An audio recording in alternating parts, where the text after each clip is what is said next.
Assalamualaikum semua.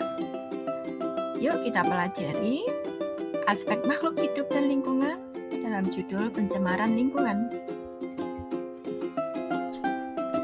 Adapun tujuan pembelajaran yang akan kalian capai adalah: yang pertama, setelah diskusi, peserta didik mampu memprediksi penyebab dan dampak pencemaran yang ditimbulkan dengan benar.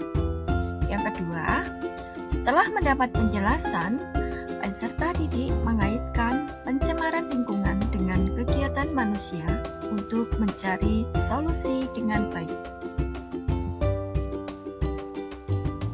Pencemaran lingkungan disebabkan oleh adanya zat yang disebut polutan.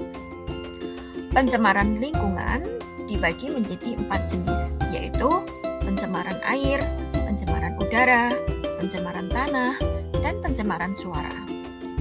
Keempat jenis ini bisa menyebabkan adanya perubahan lingkungan, kerusakan, dan gangguan kesehatan.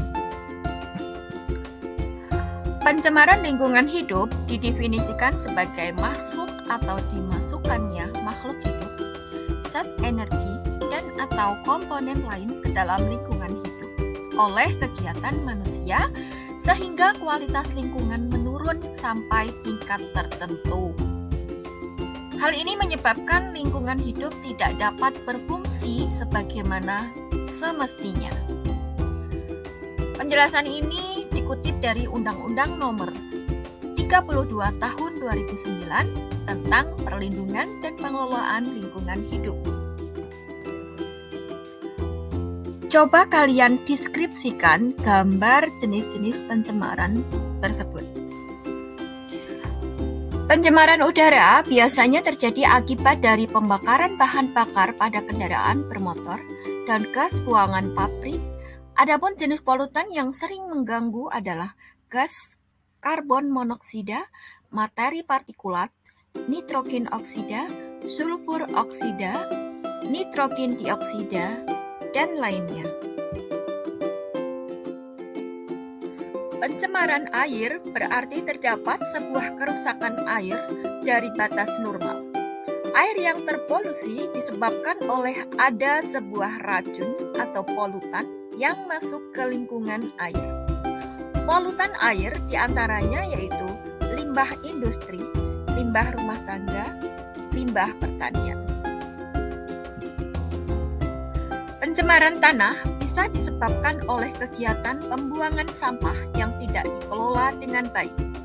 Jika tanah sudah tercemar oleh polutan tersebut, akan mengendap ke dalam tanah sebagai zat yang beracun. Polutan tanah dapat dibedakan menjadi 2, yaitu polutan yang bisa diuraikan dalam tanah dan polutan yang tidak bisa diuraikan oleh tanah. Polusi suara atau kebisingan suara mengganggu atau suara yang tidak dibutuhkan sehingga dapat memberikan dampak buruk terutama bagi kesehatan manusia baik secara fisik maupun mental. Dampak pencemaran lingkungan diantaranya adalah punahnya spesies, peledakan hama, gangguan keseimbangan lingkungan, kesuburan tanah berkurang, terbentuknya lubang ozon, dan efek rumah kaca. Silahkan untuk mengerjakan 3 soal post-test.